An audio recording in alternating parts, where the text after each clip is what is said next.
know, kind of echoing the applause. I mean, the reviews that you have had on some of your other books. General Petraeus saying it's one of the best spy novels. Yeah. Others saying you are writing a master class for spies with every book. What's it like getting these types of praises on your various novels? It is, it's really humbling. It's really helpful for marketing, too. And I just want to say, before we get into it, it's just really an honor and really humbling to see so many people here tonight. Everyone has so many different things they could be doing on a random Tuesday night, but here you are talking, or here you are with me, talking about this book.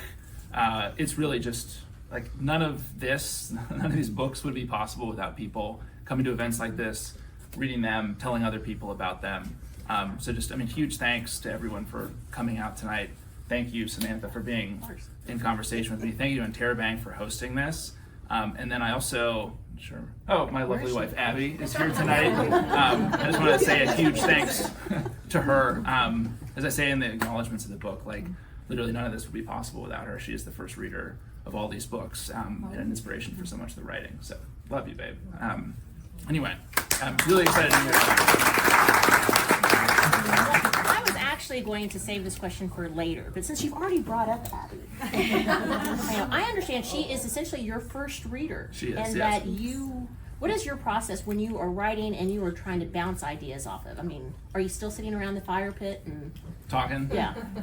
Yes, we're still doing that. It's I think I've gotten a little bit more restrained with bringing up crazy ideas early in the process and kind of just not subjecting her to those awful versions of the book and crazy ideas when possible. But it's still basically now what I'm trying to do is write the first draft of the book. And we might bounce ideas off of each other. I'll bounce ideas off of friends. But I really try to just write the first draft. And the first draft, there's many people here tonight who have read first drafts of all of these books. And the first draft is really bad. It's a really bad product. And not just badly written in parts, but with really stupid ideas that shouldn't be in the book. And the whole process of writing actually becomes how do you take that lousy first draft and turn it into something that works? It's just kind of going after maybe 10, 12 drafts from there to get it to a point where it's actually a story that anyone would want to read. How much information is in that first draft? Are you focusing more on the action and the overall plot, or are you looking at your characters already, or are you looking at some of the behind the scenes details? Because there's a lot of craft and detail from a spy perspective that are inherent in each of your books. Yeah. Well, so I generally start with a setting. So in this novel, it's the Israel-Iran conflict and the present-day Middle East. In other books, it's been present-day Russia or the Syrian Civil War. So I'll start with the setting, and then I'll start to write characters or try to discover the voice of characters. And very early in the process of writing this book, I found a character whose actually name I didn't know when I was writing him, because I was writing him from the first person. I didn't know his name, but he was a dentist of as one wants in a spy novel, yes. right? You want some dentistry That's too. immediately who comes to mind. He was a dentist of Persian Jewish extraction who lived in Stockholm and really didn't want to be a dentist anymore. And I found that character, and as I was playing around with that voice, I thought, oh, this works. There's something about this that works. And so from there, you kind of just let the character drive the story in many ways. And so I don't outline anything. I don't start with the idea that I'm gonna try to communicate some theme or moral to you as the reader. I just let the character sort of figure out where we're gonna go. So every day I'll sit down and write and sort of see what the character wants to do next. And if that sounds like a very inefficient writing process, you're right, because you end up writing a lot of stuff that you just don't keep, and it ends up being effectively notes on the character, things like that. But I kind of let the characters be in conversation with each other, and importantly, in conflict with each other. Find a character who's opposed to what the dentist wants, and see what they do, and that's how the story comes out. Well, one thing that was really different with the Persian is it is about the Iran and Israeli shadow war. And with the dentist being the spy. this is a departure from your other books, which have been very CIA centric. Yeah. Based also with your background Yeah. as an ex-CIA analyst, for those that didn't know that particular fact. What was it like moving away from your real history, so to speak, into this new world? Yeah. Well, it was probably a bad decision from the standpoint of how much work I had to do on the book. A lot more research. It was a lot more research. So I started with Americans in this book. Artemis Proctor, who, if you've read the first 3 books, is one of the major characters. She was in this book, and the idea was, because the CIA runs joint operations with Mossad all the time, the idea was there would be a CIA Mossad joint operation in Iran. And as I was writing it, I was kind of bouncing ideas off of my CIA friends, many of whom have been chiefs of station in Tel Aviv or who've worked very closely with the Israelis throughout their time in the service. And I remember one of them telling me, we were talking about an idea, and he's like, we would never do this with the Israelis because the Israelis would never want to do it with us. We would raise a whole bunch of issues with it, and they would basically tell us to pound sand and go do it themselves. And it's like, oh, you're right. Mm-hmm. And so I looked at the American role in it, and it was just kind of complicating things. And so I took, probably half of the book that had Americans in it and just kind of threw it away and took Proctor out. He'll be back in the next book, next fall. But we all I took all the Artemis there. yeah, she's great. Yeah. She's great. This just wasn't her story, and so it really became focused on, this kind of below the waterline conflict between Israel and Iran. We see over the summer, the giant B-2 bombing raid of Iran's nuclear program, and this book was written before any of that happened, but it's trying to, I think, deal with like how does the conflict or how does the intelligence war that sets that kind of stuff up really practically function. And it was harder to do because I ended up needing to recruit former Mossad guys to talk to me and talk to, I didn't know a ton about Iran. I've never lived in Tehran. And so I had to kind of build a world that I didn't really understand, at least to start. Well, and that comes into with your characters also, because, and no spoilers here for anything, but the different relationships between the characters and the reasons of why everyone is doing what they're doing really come into play. And so what was your process to try to get into the mindset of not only your dentist, but the other members it's a hard mindset of to get into the Israelis, but then also, others there in Tehran and then the Persian Jews. I mean, there's so many different perspectives going on. Yeah, I really set myself up for a disaster because the main character, you think about the number of kind of like perspectives you need to build into a Persian Jewish dentist who lives in Sweden and who was born in Iran. Like there's just a lot of different lenses you have to take on that. And I think part of that challenge to me was really interesting because there's a lot of layers there to look at. Like a lot of ways that you can think about how does he form his identity? Like when he thinks about, I think a lot of really great fiction, the centerpiece of the story is like, who am I, right? Who is this person? It was a really hard question to answer with our protagonist in this novel. And it's one that I think for him kind of shifts throughout the book and really changes. And honestly for him, and I'll get to your question, the arc of this story, I was worried as I was writing it that it was like going to be kind of dark. And there's a lot of dark stuff that happens in this book, but I think that it's the most kind of redemptive story that I've written yet, because I think hopefully the book kind of became a story about whether and to what extent forgiveness is possible on the side of eternity in the middle of a really nasty conflict like the one between Israel and Iran. But on the question about other characters, like it's really hard initially to kind of get them going because you think like I knew that there would be an Israeli Mossad officer, and the guy in the novel, his name's Eric Glitzman, and he's the guy who recruits the dentist in Stockholm and runs him in Tehran. I kind of start with reading about the Israeli Secret Service. I talk to Mossad officers, and as you talk, I find that those conversations can be really helpful for building a character, because just as they talk, as they communicate, as you get a sense of how they think about the world, you get a lot of material that you can steal for your characters. And that's what I did with Glitzman. As you get into it more and more, you realize like you find these very fine points about the characters. How do they talk? You know, what kinds of things do they eat? How do they eat? Where do they live? What's their relationship like with all these different members of their family or their colleagues? And you learn that as you write those characters. And you know, hopefully in this novel, you know, you sort of get into the minds and the psychology of a lot of different types of people. And I think the psychology is key too, Yeah. because various times you're struggling as to who's a good guy, who's a bad guy, and realizing it's such a mix of those. And at what point are they kind of flipping that switch in a way? I mean, for one of the characters you were talking about when the dentist was looking at her, how dead her eyes were.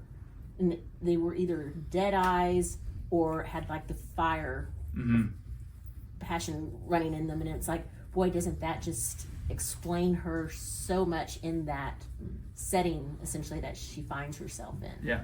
And going that back and forth between what you need to do in those circumstances. Yeah, I'm really fascinated by, I mean, just people who can be wonderful people and do wonderful things, and they also do evil things. And I think, you know, we're all sort of double agents in a way. Like we have kind of something running through us that allows us and gives us the capability to do immense evil and immense good. And I think a lot of the characters in these books, hopefully, are like, you look at them and you say, well, they have a very good relationship. Like, I'll take, you know, Eric Glitzman, the Mossad guy. He has a really sweet relationship with his daughter. It's also kind of distant at times, and he's somewhat neglectful. He loves, I think, the protagonist of the book, Cam, and yet he also manipulates him. And Glitzman is responsible for running operations that lead to the deaths of dozens and dozens of people in the book. And so you kind of have to reckon with, and I don't presume to make any judgments as the writer, but I put all that out there as like a character who I think, or I hope, you know, feels really human and also really complicated and kind of divided internally. Okay, now you did say that you started writing this book, but I have to ask about just your sense of premonition. Because for every one of your books, when you were putting out Damascus Station, that's when a lot of things were happening with Syria. And then Moscow X, I mean, everything with Putin, I mean, all in the news. Yeah. And then with the Seventh Floor, irrespective of which side of politics you're on, things are kind of nuts over in DC. And now with the Persian, with the Israeli and Iran conflict, I mean, I'm reading this and it's like, first seeing everything, it's like, well, this is the news. Yeah. And especially, you know, this week what I'm seeing, Trump and Netanyahu on the news, I'm like, oh my gosh, okay, what are you doing? And is it just, this is crazy. Yeah.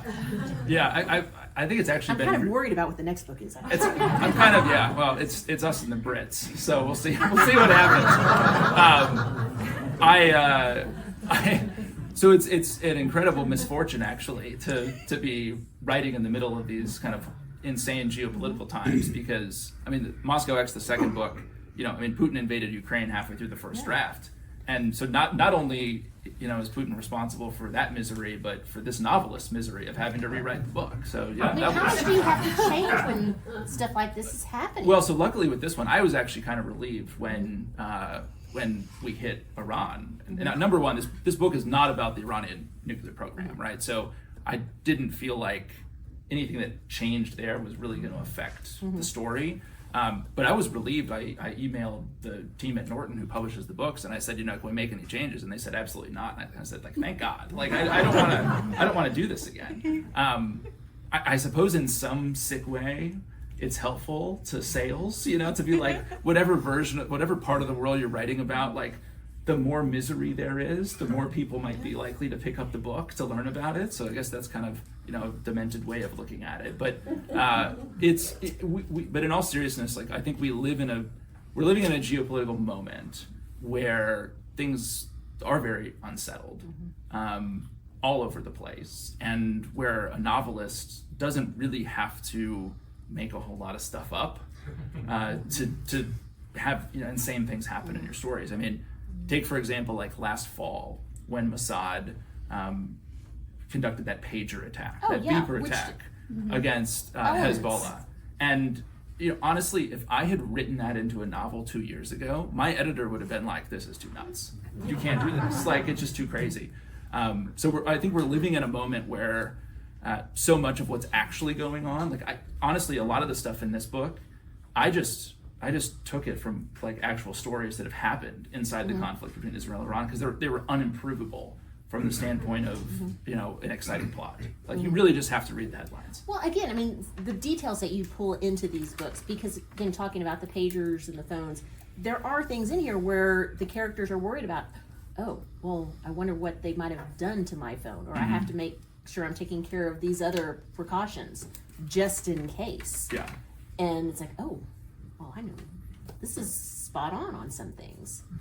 I really try to get the tradecraft right and the tech right without it being too much for the reader. I mean, there's a dosage of that where you would be reading the story and thinking like, this is kind of slowing me down and I'm not interested, or it's making it harder to kind of find out what's happening next. But I really try to get it as accurate as I can, and invest a lot of time and a lot of time in relationships with formers at the CIA, or in this case at Mossad, who are willing to talk to me for some reason.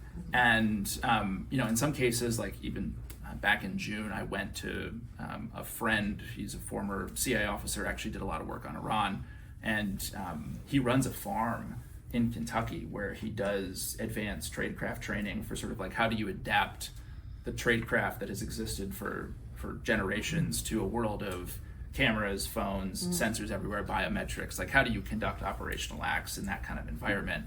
And he let me go and basically audit a class for a week that he gave with a bunch of Delta Force guys out in the Kentucky bluegrass. So like taking that kind of insight and incorporating it into the books is really important to me. But I try to do it always through the lens of the characters. So I don't, I remember as a kid reading Clancy novels which are great, and I really loved them, but you'd be like 10 pages into a description, technically, of how a nuclear bomb works. Yeah. And you'd be like, who is telling me this? Is this the character? But it's Clancy. It's like the author has intruded to explain technology itself and the tradecraft then, because that's constantly changing. And how do you try to ensure that stays pertinent to no matter when someone might be reading it? Yeah, the tech piece I think is harder and harder for novelists to deal with, and in espionage maybe in particular, because it is constantly changing, and you face this issue, like I was saying, of like, you don't want the centerpiece of the book ideally. If you're trying to write a more character-driven spy story, like you don't want to get hung up on the tech side of things. So generally what I try to do is I'll work it out behind the scenes with some of my friends, like, okay, if you were going to do this, how would you do it, right? And what sort of, covert communication system would you use? How, like, down to the kind of the details, right? I work it out, and then I write it, and it's usually very, very, very clunky. And then what I try to do is strip out things that would date it eventually, and to frankly sprinkle some pixie dust over the tech so that I don't have to describe all of the details. And I mean, the reader can judge whether I've executed on that. But that's my general approach for dealing with it. Because I wouldn't want someone to pick up the book in 5 years, or even in 10 years, and kind of think, oh, this doesn't make sense anymore, or just totally dates it to 2025,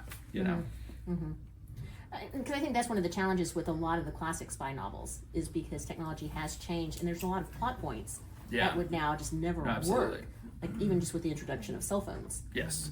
It's like, oh, well, you can get in touch with anybody. What's going on? Why aren't you answering on this? Oh, 100%. And now I think if you want to write a spy novel that doesn't deal with, if you want to write an authentic spy novel that doesn't deal with that stuff at all, you do have to write like a historic, a piece of historical fiction. You really do, that's set in the Cold War or something like that. Yeah.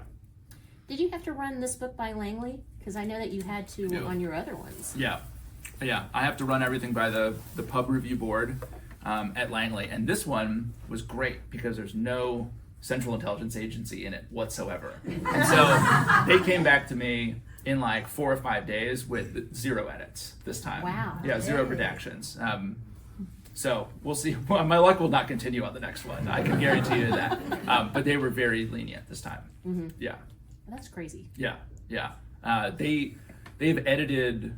I mean, I guess now in all of the books, with the exception of this one, they've marked something up, but it's tended to be pretty minor.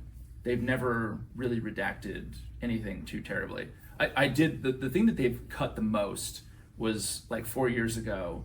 I was asked to write a book review for the New York Times of a book about the CIA's relationship with Polish intelligence, a book I did not write, and a book that was coming out and written by a journalist who did not have to send it through the pub review board.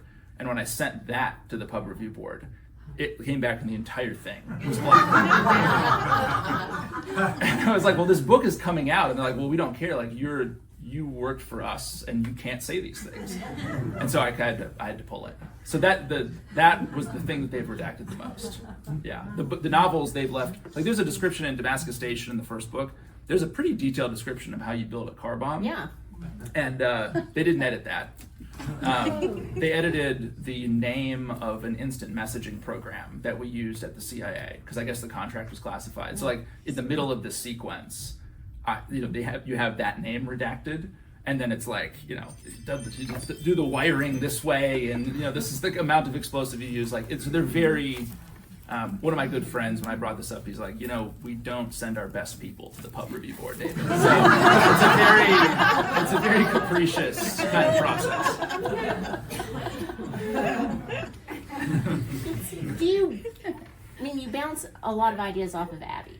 Do you also bounce things off of other writers? Do you find you're doing other collaborations with them of like, hey, this is what worked for me in this type of book, or what are you doing? Are you facing these same types of challenges? With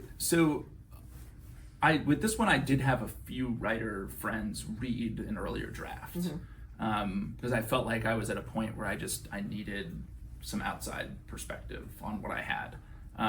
I don't typically go to other writers for questions during the writing process, but I really do value their opinion afterward.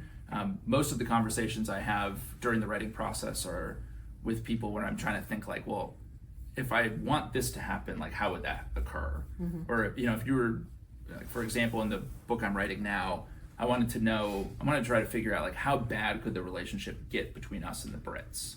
And so I spent a lot of time with CIA officers who had spent a lot of time with the Brits, and we came up, just kind of brainstorm ideas for how that would happen. So it's a lot of that, but there's less interaction in kind of the writing process with other writers, if that makes sense. Okay, because it does seem like there's a cadre of thriller spy writers. For sure, that we see you guys interacting sometimes online. Yes, but not really, or maybe I'm just being left out of these conversations. I don't know. Not really during the drafting process so much, but yes, there is a crew of kind of thriller and espionage writers who are, I think, all mutually sort of respectful of each other's work and enjoy each other's company. Yeah.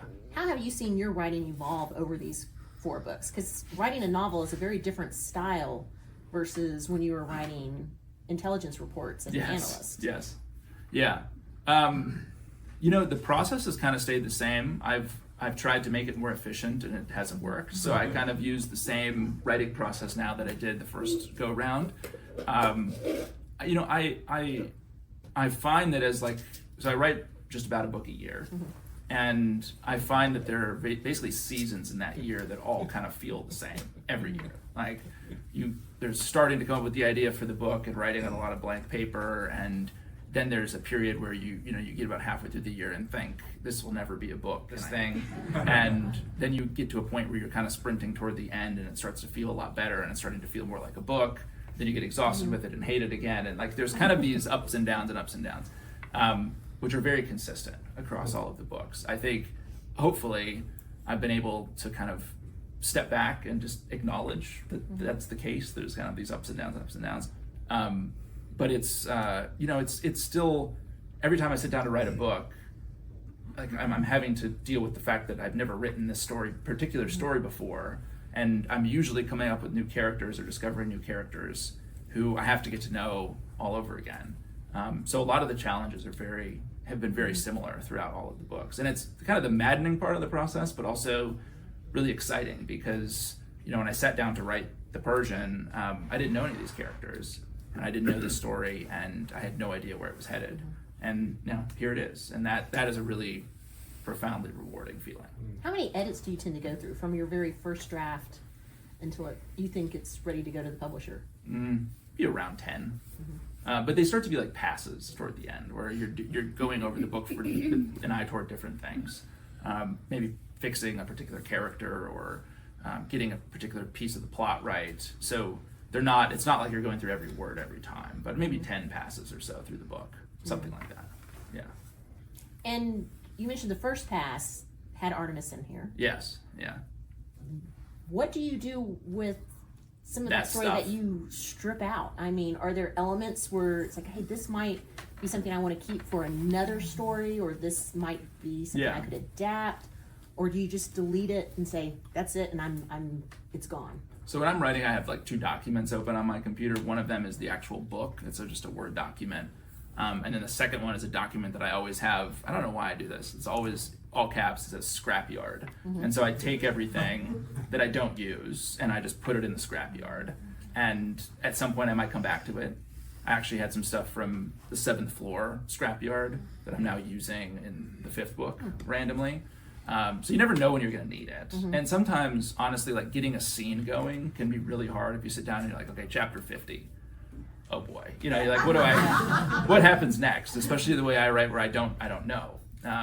Sometimes having like a bit of description, even just to get it going, can be really helpful mentally. So like if I go to the scrapyard and pull something, even if it kind of sucks, like you put it in there and that'll get things going on chapter 50 or whatever, and then you're off to the races. So it has its uses.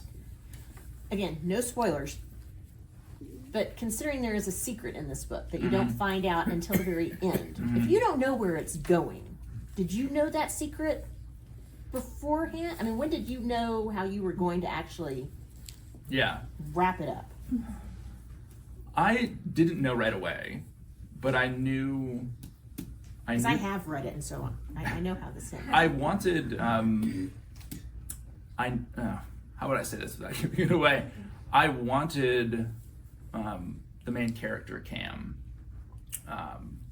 to be, I didn't want him to sort of, a lot of the book, a lot of the things that he's doing, I don't think this would be a spoiler, he's doing a lot of bad things in the book.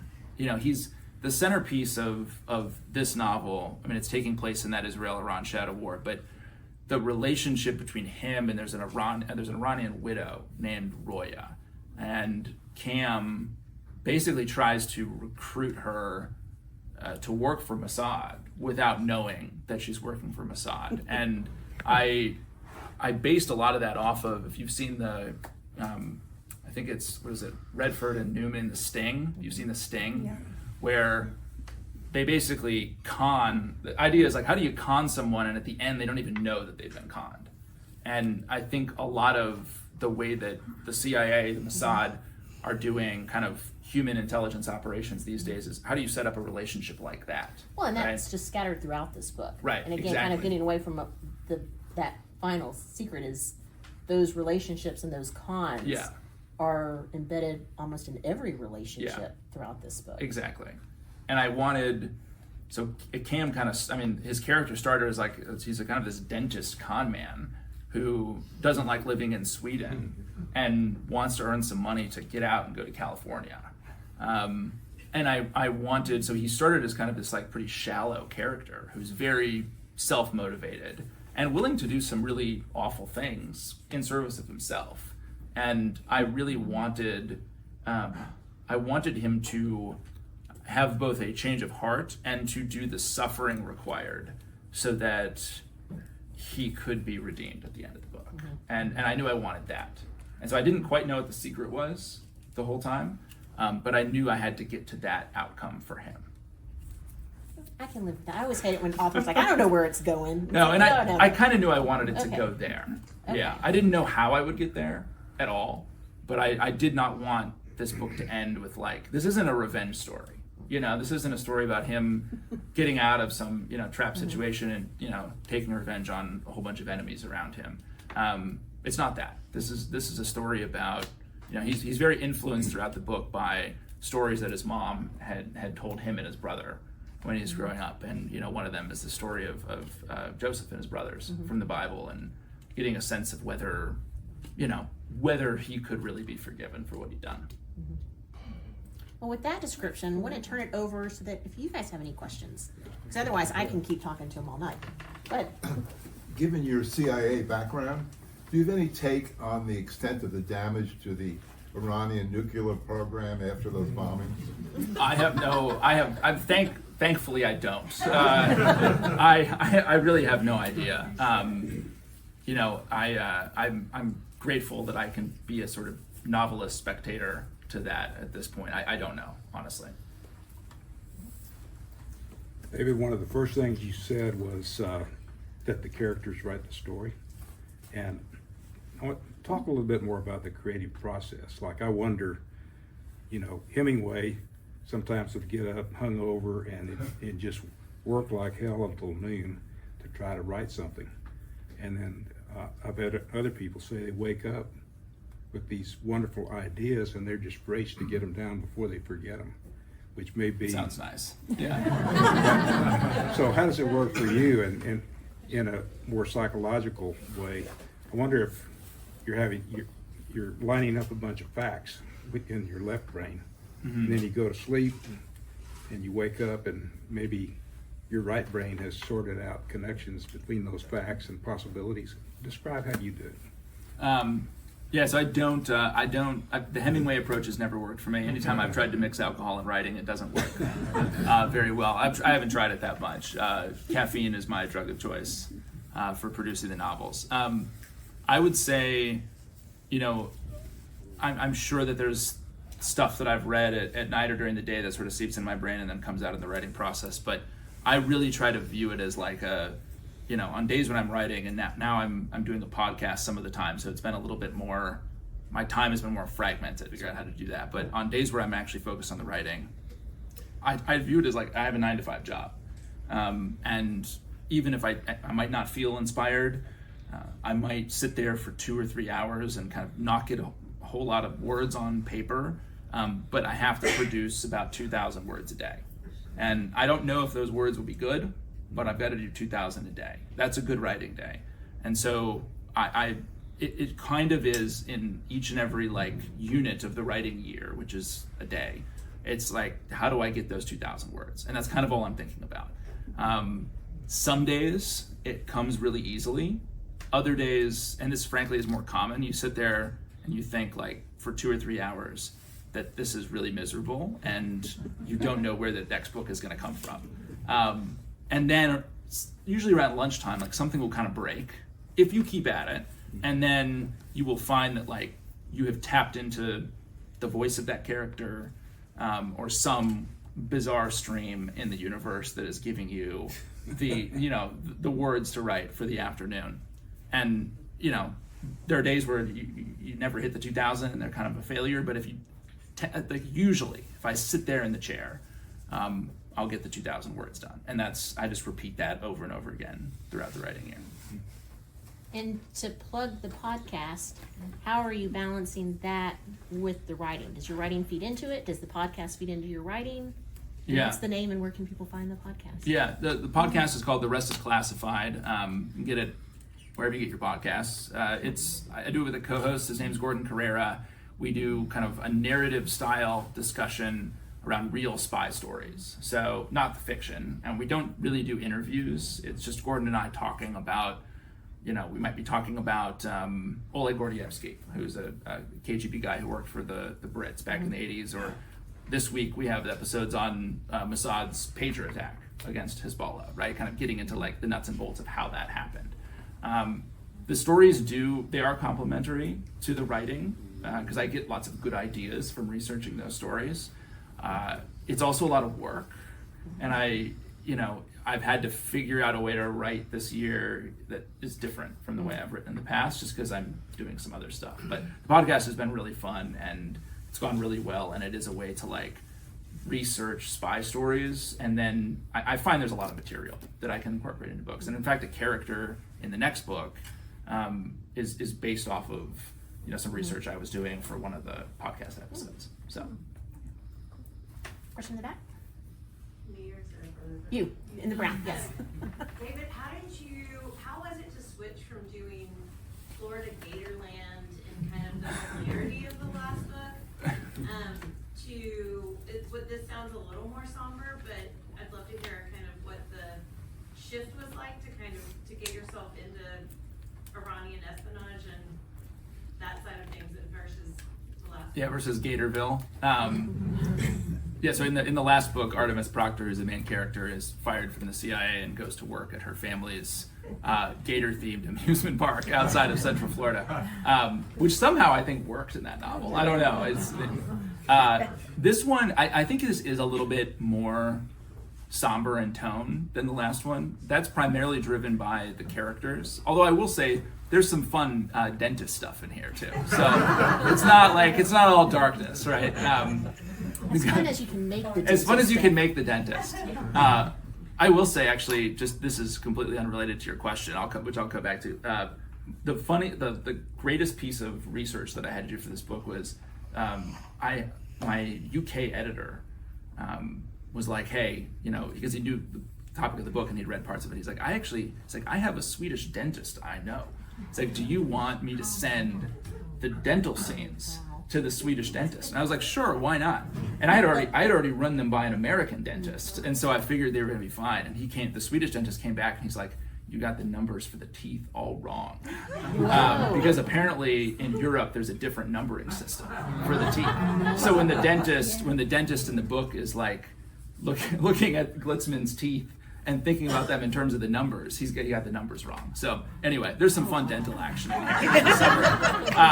But it is like the reason for the difference in tone is the characters. And I think in the third one, because Artemis Proctor is this like crazy, larger than life deranged person who just like is insane, kind of like probably certifiable. There's no one quite like that in this book, and I think that's a little bit of the reason for the shift in tone. Is like when she's in a book, there are scenes where there's maybe more levity because of who she is. I think that's the reason. Yeah. Yes. Yeah. And there'll be some fun Dallas stuff in the fifth one that's coming. There'll be more Mambo taxis. Okay, time for one more question. In the back with the sunglasses. Mm-hmm. Yes, you. Yep. You. Thank you. David, I'm just a big fan.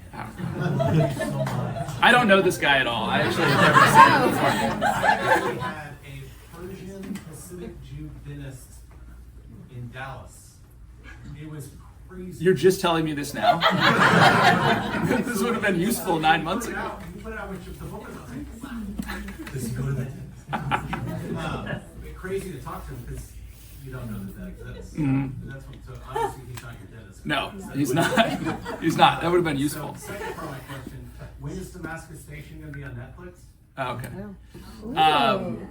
Yeah, so we have the direct answer to that is I don't know, but I hope very soon. We've optioned the rights to Damascus Station to Lionsgate Entertainment. Moscow X is under option 2, and we've just now done a deal for the rest of the IP with another production company, and I'll be co-writing that and executive producing it. So hopefully soon, but Hollywood, we just don't know. There's a lot of start and stop and hurry up and wait stuff. So I hope I'll have better news or more news at some point down the road. But the stuff is out there, which is as good as you could hope for. So hopefully soon. Well, with that, where is the best place for people to stay up for new news, find out details on the next book, because we always want to have the next book, and anything else? Yeah, I have a website, which my wife has lovingly designed, and yes, she's a woman of many talents. It's davidmccloskeybooks.com. All the stuff is there, and then I'm across all of the various social media things. At McCloskey Books is my handle, and so I usually keep everyone up to date there. Okay, great. Yeah. Well, let's go ahead and give David a hand. Thank you.